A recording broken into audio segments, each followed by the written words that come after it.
Budget reactions continuing to come in this week as state residents sound off on the recently signed 2026 state budget. We'll hear from a state senator on the steps the state is taking to make life more affordable.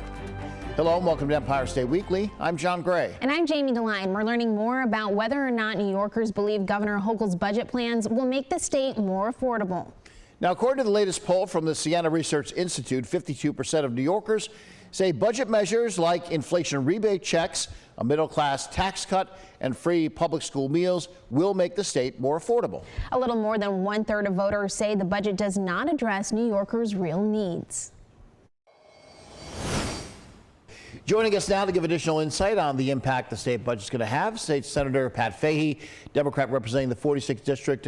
Thanks. Good to see you, having you come in here. Thank you. Always great to be here. I hate to make you grade the budget, but, A, B, C, D, is this a solid B plus, this budget, how it all turned out? I'd probably put it at about a B. There's always trade-offs. There's always some bitter disappointments for me. But in the end, especially given the headwinds that we face at the federal level, this cloud hanging over us with cuts that are pretty overwhelming, it's not bad. But that, as you know, we may be back in the fall, given some of what we are facing at the federal level. But for now, yes, it's easily a solid B. We did pretty well, I think. What would you say is going to help prepare New York for those possible future cuts? Is there anything in the budget that you think helps to almost remedy that in some way? Well, I think, we've made it very clear, the governor, the leader, the speaker have all made it clear that's impossible to backfill if we start to cut tens of billions in Medicaid. That's the scary one. But I think other things are, our economy is good, even despite the upheaval of the tariffs that were announced last month, when the stock market, lost trillions in a couple of days. As you know, where the stock market goes really affects the entire state. I think we've seen some recovery there, so revenues still look good. We are keeping the middle class taxes low. We have still done the child tax credit, which is very important for families because we want to encourage those families. We still are doing, for the first time, full free lunches. So I think we've set ourselves up, we're still continuing to invest billions really in housing, but particularly into affordable housing and growing the housing market. It's supply, the lack of supply that's really fueling the increase in cost. Because we weren't building during COVID, so now we're going after that. So we're in a good position, but there's tremendous anxiety. I just met yesterday with the Commissioner of Agriculture. I now oversee the Disabilities Committee. There's a lot of anxiety out there about what these cuts can mean. Farmers are already feeling the impact of the tariffs, already feeling the volatility. So there's jitteriness out there, but at least as we go into this, our economy is still very strong. UAlbany, I'm proud to say, we did well again. And so our investments in research in the future, this region in particular, as you know, we have the strongest economy of all of upstate. So we are optimistic, and we're going to continue to make our investments in the healthcare industry, the research, as well as in energy to provide future savings and really help our energy independence. So overall, good, but lots of work ahead. And the things that they've already approved, like say the I don't call them refund checks, the checks that the governor talked about sending out to families, a couple hundred to $300, $400. Is that locked in? If you come back in the fall and the federal cuts are such that that's something that's not going to go away, right? At this point, it is not going to go away. We did reduce it. I did raise a lot of concerns about giving a $500 check to those who are making $300,000 a year. Anything we do with dollars, our tax dollars, there should be a multiplier effect, right? It should be money that we know will be invested into the local community. When you give somebody making $300,000 a $500 check, usually that's just going into an account. It's not being spent. So I supported it for lower and low middle income, but I wanted us to be a little more fiscally prudent, knowing that we are about to see billions possibly cut from the federal level. So it's at this point, it's there to stay. Those checks are intended to be cut in the fall, and but now they won't be quite as big. It will be about $300 to $400 for those high earners. We are still doing it for low earners. Okay. But I had reservations on that one. I know we need to be fiscally prudent at this time on a host of issues, particularly Medicaid, because it's not just affecting families, it's affecting our hospitals, it's affecting our whole research industry. It's the Medicaid one is of particular concern, and that's where we're, as you know, the proposals are to cut billions. Yeah. It could be devastating. Mm-hmm. And I know the state Senate recently passed healthcare bills, right? Just this past week. Yes. I mean, we are doing our part and really making sure that we continue that really critical healthcare research, which, by the way, is often done. That foundational research is done at our universities, like UAlbany. Some of the AI investments that we are making, which I've supported the governor on fully, those are going to really help with a lot of furthering of healthcare, solving a lot of problems. We just read about the gene fix, the gene therapy that was just groundbreaking research that was just done this past week in Philadelphia. All of that is based on NIH, the National Institute of Health, and their the monies that they do for research. So we want to keep our healthcare system strong. That said, one of the disappointments is I didn't get the funding that we were looking for St. Mary's Hospital in Amsterdam. But just spoke with St. Peter's yesterday, and we're going to continue to work with them to find savings where we can. That's always a tough one. Our hospitals are struggling. We serve a lot of needs out there. The numbers have really not come down since COVID in terms of those who are served. Yeah, well, as Mario Cuomo, I remember, once famously said, he put the big budget bills out and said, if I take from this column, it has to come. If I give to this one, it has to come from somewhere else. It's not like we can just print money here. It is full of trade-offs. The budget is full of trade-offs. We have a lot of low-wage workers serving our most disabled. We did not get the increase that we wanted. It's only a 2.6% increase. We wanted higher. So trying to really serve our low-wage workers and make sure we lift those wages, because they're often serving our most vulnerable or our seniors. Those types of things continue to be a struggle as we try to lift low-wage workers, which helps save us from Medicaid costs and more, help our housing. So it all has a ripple effect. And overall, we're getting there. Overall, it was good. But more to come is what we see at the federal level. We'll have to leave it there, unfortunately. I wish we had more time with you. Pat Fahey, thanks for coming in. Thank you. Thanks for having me. Of course. I'm sure we'll see you again soon. As federal spending cuts do threaten the impact, we just talked about that, how things function here in New York State, the state budget giving a priority to education spending. When we come back, we'll be hearing from an education advocate on the impact this budget spending is going to have on educators and districts where you live. If you have a comment or story idea, let us know. You can email us at news@news10.com. You can also reach out on X at WTEN.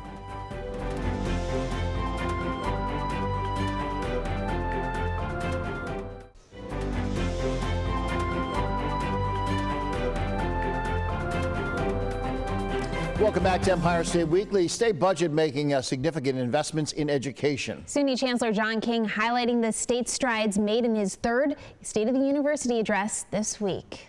Now, the investments in higher ed include free community college for those ages 25 to 55 wanting to go into a high-demand field such as advanced manufacturing or teaching. The SUNY Chancellor speaking about the importance of research funding and how federal cuts could negatively impact technological and medical advancements. I want to be extremely clear. The threats to higher education research budgets at the federal level strike at the heart of life-saving innovation. SUNY's groundbreaking work is not immune. We get about $700 million a year to support research, and that's things like finding treatments and cures for Alzheimer's, for cancer, things like research we're doing around the treatment of 9/11 first responders. So my hope is that Congress will reject the efforts by the administration to cut research.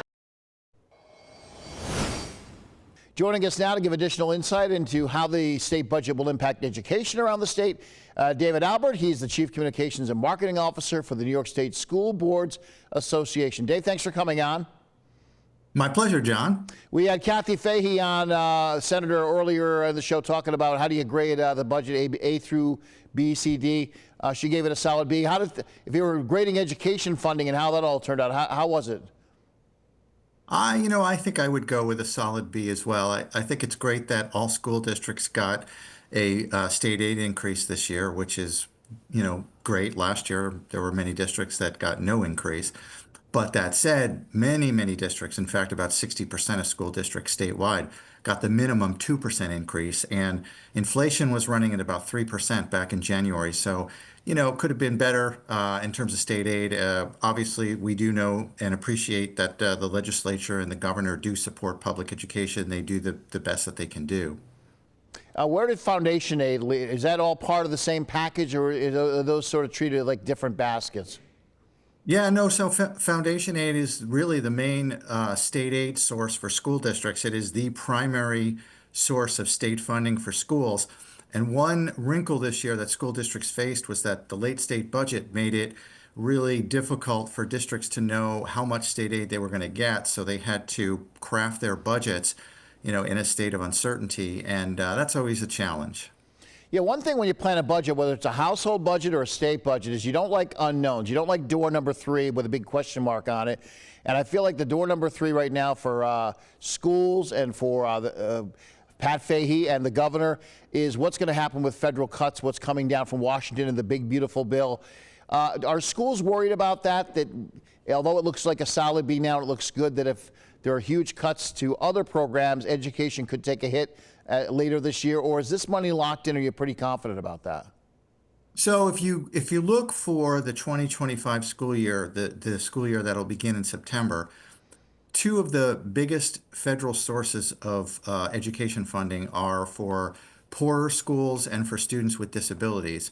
And we feel pretty confident that those funding streams will be fine for 2025-26. So we're not too alarmed right now about that. There could be some cuts to Medicaid funding for schools, but for the most part, we're not eyeing significant cuts in federal funding for 2025-26 school year. And also keep in mind that on average, the federal government funds about 5% of a school district budget. So the rest is really state and local. So that is the majority. So in a way, it'd be lovely to get half of the money from the feds if things were great. But by only getting 5%, it limits your downside, doesn't it? If there is a cut, it can be minimal, the damage it can do to us at the state level or the local level.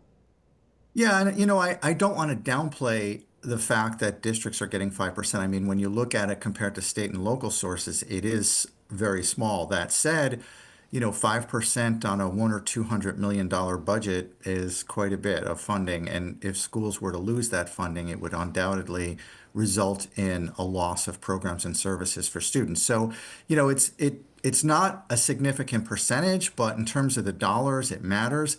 So that's why we're fairly comfortable for 25-26 that the funding for students with disabilities, the funding that supports poor schools, will continue, and then hopefully it will continue beyond that as well. Really, a couple quick things. The governor seemed she really was wanting to fight for the cell phone ban in the classroom and also pushing for universal meals for all the kids. She got both of those things, correct? You must be happy about that. And what was your position on the cell phones? You supported the ban, right? Well, let me start with school meals. Great, very supportive of that. Really happy to see that in place. We know that when students have eaten breakfast, eaten lunch, they're more ready to learn than obviously if you skip breakfast or lunch. Moving over to the cell phone ban, we disagreed with the approach that the governor and the legislature took. What they did is they mandated a bell-to-bell ban, which means from the moment you arrive in school to the minute you leave, you do not have access to your cell phone. We thought that was a bit draconian, and we also thought that it should be left up to local boards of education to make the decisions, because at the end of the day, John, when parents are upset that they can't reach their kids because they don't have access to their cell phone, it's going to be the school board that's going to get the brunt of the concerns. And so we wanted to bring school boards into that process, let them make those decisions as they have been doing in many school districts, let them have hearings with the community and let them make a decision about what is the best approach. And a bell-to-bell ban may be what they want to do, or it may be that they'll allow students to access their phone during a lunch period, during a study break. So unfortunately, it is a state mandate now. Obviously, we're going to go ahead and support that and go along with that. But we just think that this is one of the reasons we have school boards. It's supposed to bring decision-making down to the local community level. And unfortunately, we're disappointed that that did not happen in this case. We only got a minute left, but a big push in New York State to go electric, get electric buses everywhere. They're not cheap. Do we have the infrastructure to support it? There's deadlines. They keep kind of moving the dates around, it seems. Where do you stand with that? Are you concerned about schools having to find the money for buses? And is there money to do all this? And is there time to do all this? Yeah, we're very concerned about this, John. It's one of the biggest issues facing school districts right now because we do have a mandate to comply with all electric vehicles or zero emission buses. And quite honestly, it's very difficult at this point because in many cases we're seeing voters turn down propositions to purchase electric buses. So if you can't get voter approval to buy the bus, you can't buy the bus. So that's going to be difficult to comply with that mandate. And there are issues with cost. It costs, close to $500,000 to buy an electric bus compared to about $150,000 for a diesel. And yes, questions about charging stations, the life of the battery, all kinds of things. And again, we think the intentions here are good. It just may be accelerated a bit more than districts are going to be able to manage. All right, we'll have to leave it there. Interesting conversation. Thank you so much, Dave Albert, My coming pleasure. on. We do appreciate Thanks, it. John. Governor Kathy Hochul making a historic apology to the Native American nation. When we come back, details on the governor's visit to the Seneca Nation, reason why she says the apology is coming now. And a reminder, if you have a comment or story idea, please let us know. You can email us at news@news10.com, and you can reach out on X at WTEN.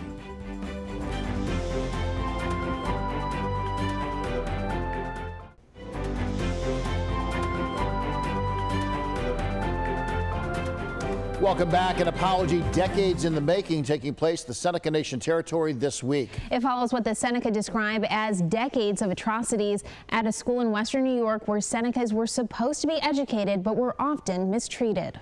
Reporter Hope Winter has the message now from the governor to the Seneca Nation. So we're here today for our ancestors, to make them proud that we're still carrying forward the things that they tried to take from us. 2,500 Native American students passed through the doors of Thomas Indian School from 1875 until 1957. The boarding school tried to strip these children of their traditional language, heritage, and culture. Today is about the children and the families that had to endure the hardships and mistreatment that occurred here on this piece of land at this campus. Sometimes they were subjected to unimaginably horrific physical, emotional, and sexual assaults. These atrocities occurred for more than 100 years. They were known by the state of New York. On Tuesday, New York State Governor Kathy Hochul apologized to the Seneca Nation on behalf of the state for its role in this school.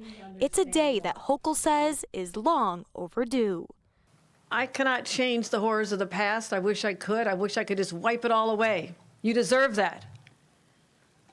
But first of all, by teaching our children today is a first step, making sure they understand what happened then. During Governor Kathy Hochul's visit to the territory, she committed to bringing education about the Seneca Nation's history into classrooms statewide. In my budget, I'm insisting that we create new educational materials about the indigenous nations, their histories, their cultures, their contributions. And I want that in our New York K through 12 schools. So there's a deeper understanding of the people whose land we are on and what they have gone through.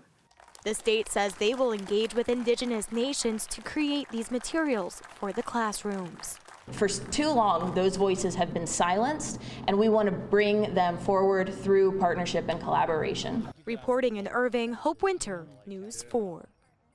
New polling from Siena College giving new insight into Governor Hochul's popularity when compared to those who might run against her in the next primary for the next gubernatorial election. Right now, 44% of New Yorkers view Governor Kathy Hochul as favorable versus 46% unfavorable. That's down a few points from last month. In a possible Democratic primary, the current governor has a large lead over prospective challengers like Lieutenant Governor Delgado and South Bronx Congressman Richie Torres. Take a listen as one Siena pollster breaks down how voters see Congresswoman Elise Stefanik, who emerged as a possible Republican challenger for the governor. Now, with Stefanik in the race, what we see is she has the support of 35% of Republicans. Lawler still has the support of 22% of Republicans, same he had last month. But Blakeman went from 28% last month down to 11% this month. So, looks like Stefanik, almost all of the votes she took was from County Executive Blakeman at the moment. Stick around, back with a look at the week ahead in just a bit. If you have a comment or story idea, let us know. You can email us at news@news10.com. You can also reach out on X at WTEN.